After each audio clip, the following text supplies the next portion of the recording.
lebih dekat dengan Geopark Ijen. Kita sekarang lagi ngapain nih, Kak? Kita lagi jalan-jalan nih di Sky Farm Glenmore. Wah, Sky Farm Glenmore itu tempat apa sih? Ini tuh tempat edukasi untuk hidup berkelanjutan. Wah, pengen tahu banget nih, Kak. Langsung aja yuk kita masuk ke dalam. Yuk, yuk, yuk, yuk.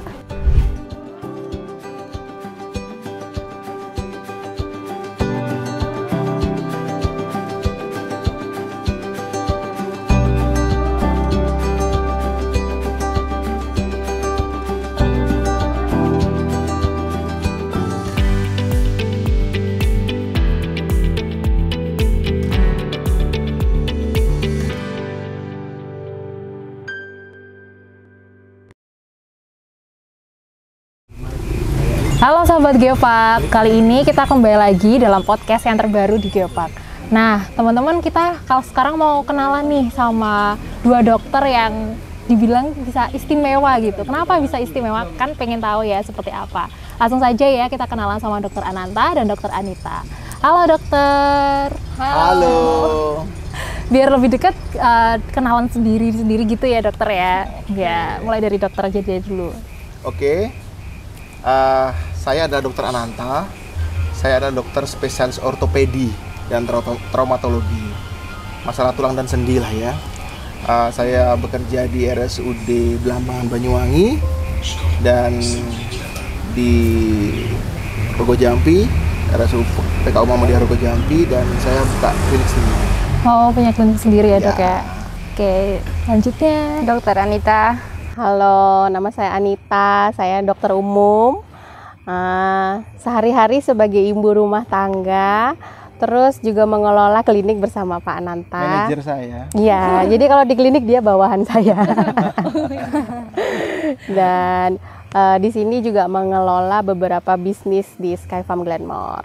Oke, tadi berbicara tentang Sky Farm ya, Dok ya. Kita pengen lebih kenal nih, Dok, tentang apa sih Sky Farm itu.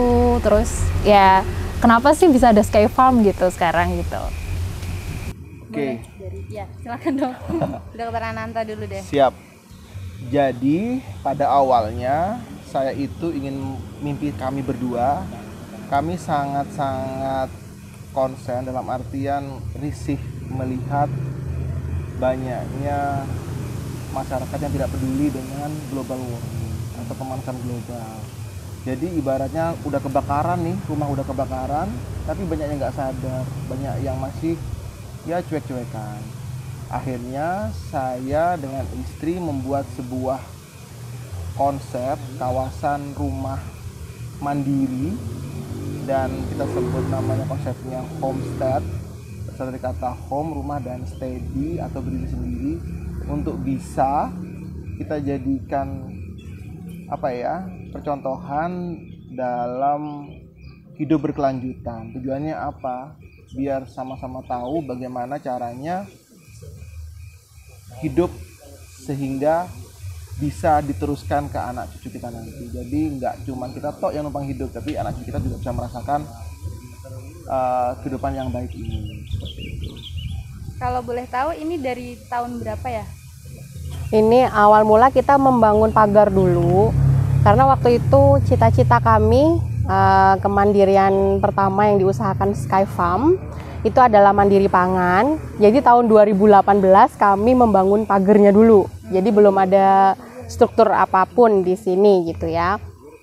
Nah, terus baru tahun 2020 kami membangun hunian. Itu kalau kita sebut di sini zona 0 ya Pak Anan ya, zona 0. Zona 0, kemudian zona 1 adalah zona pertanian. Nah, tujuan kami membangun pagar itu untuk mewujudkan pertanian organik. Jadi kami dikelilingi oleh pertanian konvensional yang menggunakan pupuk kimia dan pestisida sintetis. Oh, iya. Jadi kami ingin, jadi kalau sekitar nyemprot, belalang dan hama yang lain itu loncat ke kebun kami gitu. Jadi ini adalah barier mekanik ya. Bikin pagernya dulu. Iya, gitu. Baru nanti huniannya gitu. Berarti sudah berjalan 2018 4 tahun ya Dok ya, sampai sekarang ya. Dari permulaan 4 tahun. Dari permulaan. Baru bisa dihuni 2021. Oh, berarti masih 1 tahunan ya Dok? Iya. Masih baru banget. Masih bayi. Masih bayi. Lalu juga kami mengembangkan ada 5 kemandirian. Berawal dari kemandirian pangan, lalu kami mengembangkan kemandirian yang kedua, mandiri energi. Karena ternyata 40% dari pemanasan global sumbangnya dari fossil fuels, dari pemanfaatan itu fosil. Dan kita usahakan kemandirian yang kedua itu mandiri energi. Kami mencoba menggunakan solar panel yang kami kembangkan sendiri, sehingga biayanya lebih murah dan bisa dicontoh untuk siapa saja. Tadi kan ada 5 mandiri nih ya Dok ya. Pertama tadi mandiri pangan. Mungkin bisa dibantu dijelaskan Dok, apa sih setiap dari mandiri-mandiri? Oke. Mandiri pangan yaitu kita mengelola pertanian organik, kita buat pupuk sendiri, kita buat pengolahannya sendiri, dan kita buat sistem pengairannya sendiri. Jadi otomatisasi pengairan di pertanian dengan konsep pertanian organik. Lalu mandiri energi yaitu kita pengelolaan energi, kita menggunakan solar panel sehingga kita bisa memanen energi kita sendiri dari matahari untuk kita gunakan untuk penerangan, untuk pompa, untuk pembuatan essential oil. Lalu semua dikelola oleh Internet of Things, jadi bisa otomatisasi semua dengan internet. Yang mandiri ketiga itu mandiri air. Kami di sini mengelola air hujan, kami kelola untuk air minum, sisanya untuk air untuk membuat sabun kami sendiri, untuk mengelola untuk membuat pupuk organik cair kami sendiri, dan banyak hal termasuk perikanan juga kami kelola dari air hujan. Yang pengolahan yang keempat yaitu pengolahan limbah organik, sampah organik. Dan untuk anorganik kami kerjasama dengan Bank Sampah Banyuwangi. Organik sendiri kami alhamdulillah sudah bisa mengelola sampah rumah tangga menggunakan metode, kami gunakan maggot untuk sampah rumah tangga. Lalu kami juga alhamdulillah sudah membuat sebuah inovasi Sang Paper Glenmore. Jadi kita buat kertas dari limbah pertanian yang mudah-mudahan pertama kali di Banyuwangi. Seperti itu. Yang mandiri yang kelima ini bagian istri saya, yaitu mandiri serat. Jadi kita harapan besarnya kita bisa mengelola, membuat serat atau kain kita sendiri. Kami coba menanam beberapa jenis kapas, kenaf untuk bahan baku kain kami. Nah, mudah-mudahan nanti bisa diaplikasikan. Jadi harapan kami di sini jadi pusat untuk pembuatan kain organik, dan nanti mungkin bisa ditularkan di desa-desa yang lain. Kami titipkan kapas-kapas kami, bibit kapas kami di pekarangan, di lahan penduduk yang akan kita gunakan nanti untuk menjadi baju sendiri. Dan di sisi lain kami juga mengelola limbah perca dari UMKM Banyuwangi menggunakan mesin jahit yang ditenagai oleh energi surya. Jadi saling berkolaborasi antara 5 kemandirian tadi. Sangat inspiratif sekali ya Mbak Dok. Iya. Kenapa sih Dok memilih untuk konsep ini untuk homestead ya? Homestead. Iya, homestead. Awalnya sih kita nggak tahu istilah untuk hidup berkelanjutan itu apa gitu kan. Banyak banget yang pengen kita lakuin, tapi ternyata memang sudah ada konsep ini tuh udah ada dari zaman tahun 70 atau awal 80-an di negara Australia. Nah ini tuh oh iya ya kayaknya itu summary dari apa yang kita lakukan gitu. Akhirnya kita bisa menjelaskan itu secara teoritis atau secara tersistematis gitu. Jadi di sebuah negara bagian di Australia itu ada di Darwin itu jarak antara satu tetangga sama tetangga yang lain itu berjauhan. Jadi untuk belanja ke pasar atau untuk apapun itu mereka jauh gitu kan. Jadi mereka membuat konsep homestead itu tadi terdiri dari beberapa kemandirian.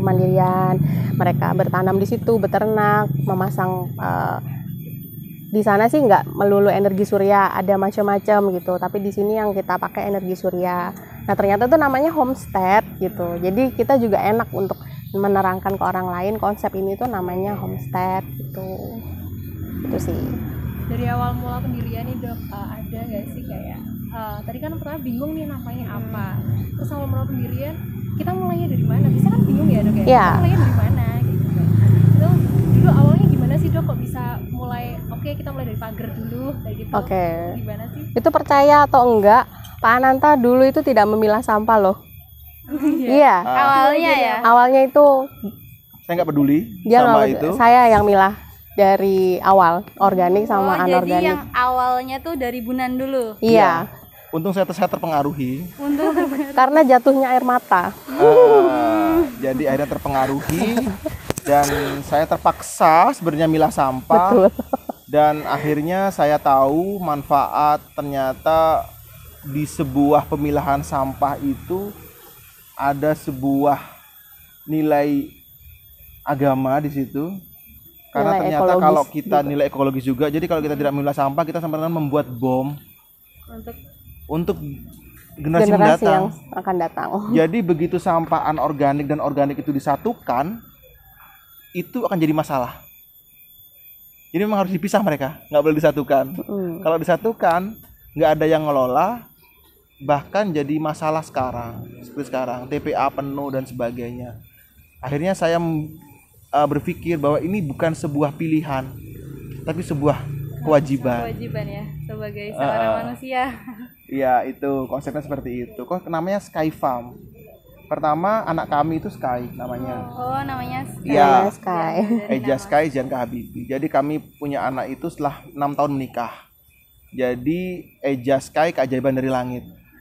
Kenapa namanya Sky Farm? Yang pertama adalah Sky itu tinggi, farm kebun-kebun yang tinggi.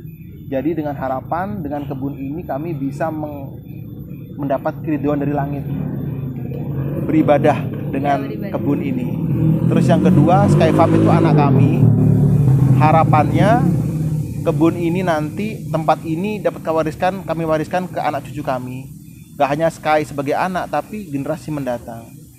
Karena kalau kita bertanam organik, seperti yang kita ketahui bersama, organik itu akan bisa dipakai terus.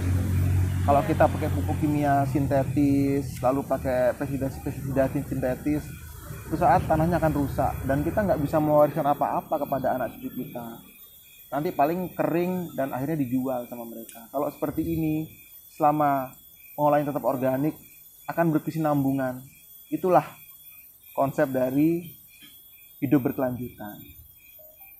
Ada kayak perubahan besar gitu nggak sih dok dari sebelum mengikuti konsep berkelanjutan ini Iya, sama yang sebelumnya gitu? Sangat banyak.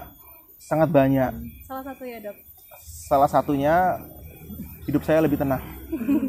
Terus yang kedua, saya punya visi misi yang jelas dan mudah-mudahan ini jadi amal jariah saya. Begitu orang melihat ini akan ikut juga berjuang bersama kami dalam proses membuat bumi lebih baik. Jadi itu seperti Sky Farm ini sekarang menjadi common goals kami berdua sebagai pasangan ya. Goals yang pertama pasti kayak membesarkan putra bersama-sama. Tapi Sky Farm ini menjadi common goals di mana tempat yang kecil ini bisa direplikasi di tempat-tempat yang lain gitu. Harapannya makin banyak Sky Farm yang lain, bumi itu makin lestari. Seperti itu sih harapannya. Luar biasa ya. Iya. Oke, Bu Nan, tadi kan ada sektor 0, sektor 1 dan Ya. yang lain. Boleh dijelaskan Bu Nan gimana, ada apa aja di sektor 0? Iya, itu penamaan yang kami adaptasi dari permakultur sebenarnya. Sky Farm ini pencarian adalah jawaban dari pencarian kami. Kami belajar berbagai macam metode, cara-cara hidup berkelanjutan, salah satunya dari permakultur. Pun itu tidak kami terapkan 100% karena ada yang cocok, ada yang tidak. Tapi yang cocok ini adalah masalah zonasi ya Pak Nan. Jadi zona 0 itu untuk tempat tinggal, di mana di situ ya untuk tempat tinggal saja gitu. Terus zona 1 dia pertanian, zona 2 itu peternakan, tapi ya masih skala kecil. Terus zona 3 itu adalah area konservasi. Yang Itu. di belakang. Yang di belakang, di luar pagar. Nah itu area konservasi. Mungkin hari ini bukan kami yang mendapatkan manfaatnya, tapi mungkin generasi mendatang yang akan dapat gitu secara ekologis. Sangat menginspirasi sekali ya. Terus dari semuanya ini ya dok, tadi kan tujuannya ingin hidup dalam berkelanjutan secara pribadi ya. Tapi mungkin kalau untuk anak muda nih dok, terutama kayak kita nih yang baru-baru kayak gini, apalagi kalau tadi saya dengar dari dokter Ananta, salah satunya juga tentang mandiri pakaian, kalau yang Mandiri industri serat. pakaian, iya mandiri serat itu tadi. Kan sekarang banyak ya dok, kalau misalnya anak muda ini sekarang apalagi zamannya Shopee, Tokopedia, pasti kan kayak aduh Kalap ya. iya kalap 12 yang lainnya kan 12. kayak pengen beli baju, beli itu, jadi kayak akhirnya konsumtif kayak gitu ya dok ya. Nah kalau dari dokter sendiri gimana sih caranya, tips triknya buat kami nih yang anak muda kayak bisa hidup berkelanjutan, mulai dari mana kayak gitu? startnya tuh dari mana Oke. gitu? Sebenarnya startnya gampang, dari pengetahuan dulu. Pengetahuan menunjukkan sebuah keinginan. Keinginan baru akan berbuat. Ya. Iya. Jadi makanya Bunan itu kemana-mana pasti saya juga ini pakai baju yang kita buat dari percah dan itu sampah. Kalau ini Katanya baju orang. organik. Baju organik. Nah, sebenarnya kita harus melakukan sebuah edukasi bahwa bagaimana sih cara berpakaian yang baik, bukan tiap hari beli, tiap lebaran beli. Itu konsep yang merekat di kita, tapi sebenarnya salah. Ya memang perjuangan untuk membuat konsep itu berubah, tapi tetap kami lakukan. Gitu. Sehingga ya paradigma orang tentang mandiri serat itu masuk ke mereka, jadi nggak harus selalu pakai baju baru, baju lama bisa di recycle atau Iya, bisa di upcycle atau downcycle seperti itu.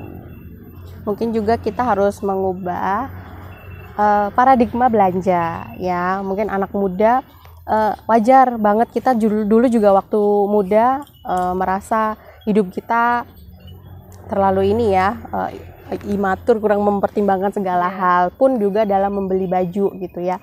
Sebenarnya apa yang kita beli, semua hal, mau furniture, mau baju, mau apa saja, itu sama penanganannya dengan penanganan sampah organik. Jadi pertimbangkan dulu sebelum beli.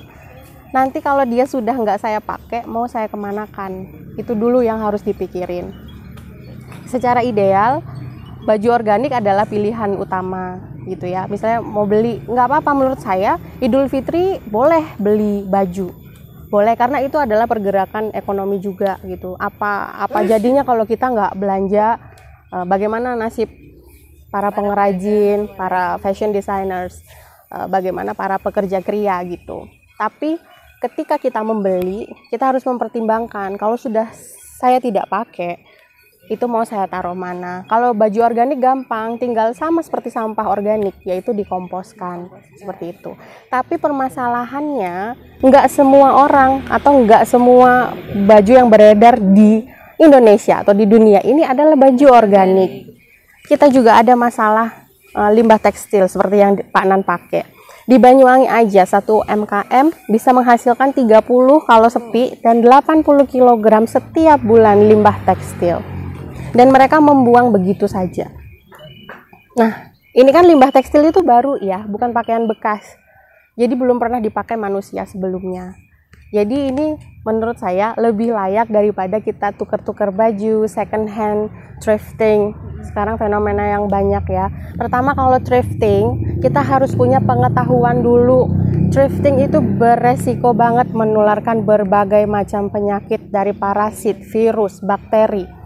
Dan masyarakat Indonesia belum tahu cara memperlakukan kalau baju saya ada tungau, itu harus gimana. Direbus terus dikekep pakai vacuum sealed selama berapa lama, kan nggak tahu kan, Mbak Novita nggak tahu kan. Belum lagi kita dihadapkan dengan pandemi virus bisa bermutasi menjadi macam-macam. Bahkan sebelum pandemi ada bakteri yang tidak mati dengan bleaching dan suhu 100 derajat, itu ada artikelnya. Bagaimana tanggung jawab kita kalau kita menukar-nukar baju, belanja thrifting, apalagi baju thrifting biasanya dapatnya dari luar negeri. Betul. Nah, kenapa kok enggak, misal tukar baju nih, saya tukeran, atau saya blindly event ketukar baju, kan orang nggak tahu kan ini belum saya cuci atau gimana, atau misalnya simply di laundry biasa, nggak diperlakukan seperti perlakuan tungau itu tadi. gitu. Saya lepas aja. Itu kan sama aja membuang limbah baju saya dan berjalan-jalan ke seluruh Indonesia. Padahal belum tentu, belum tentu bersih. Kenapa nggak limbah kita itu? Ya kita pakai aja. Toh tracing penyakitnya akan lebih gampang jika limbah itu tetap di domestik atau di rumah tangga. Jadi kita punya tagline, your fashion waste, your responsibility. Kita harus bertanggung jawab sendiri termasuk juga sama sampah tekstil. Kalau masih bagus tapi kita bosen, kita bisa upcycling. Kalau udah nggak bisa dipakai, sobek-sobek, bisa di downcycling. Kalau kita punya channel, misalnya baju seperti ini, baju organik bisa jadi benang lagi, kita bisa recycling. Itu yang bisa kita lakukan, seperti itu. Tapi nggak mudah ya Bunda nih ya startnya. Betul, nggak mudah. Tapi insya Allah kalau ada pasti ada kemudahan di balik kesusahan, menurut saya sih gitu. Gitu. Keren banget ya Mbak. Iya benar banget. Terinspirasi untuk. Aku baru tahu sih kalau misalnya baju organik sih Bunan, baru tahu banget. Iya kan? Aku kira ya ini dari kain-kain biasa. Ya betul. Ya nggak apa-apa. Sekarang sudah tahu. Kain itu sama. Iya kan? Memang, tapi butuh pengetahuan memang untuk mendatangkan organik apa tidak. Tapi ya yang penting niat, insya Allah bisa. Ya sementara yang masih pakai baju yang ini aja ya. Yang dipunya. Kalau ini upcycle, kalau enggak downcycle ya. Downcycle. Gitu. Betul. Oke, kalau dari sampah boleh kan? Kalau dari sampah tadi kan juga dari sampah dari luar juga diolah di sini, iya bukan? Betul kan? Betul. Nah itu gimana? Apakah warga-warga itu langsung nitipin atau gimana? Ya, perjuangan sampah ini perjuangan tidak akhir kayaknya ya. Wow. Sebenarnya masalah-masalah yang dari hulu dan hilirnya sudah jadi masalah. Dari hulu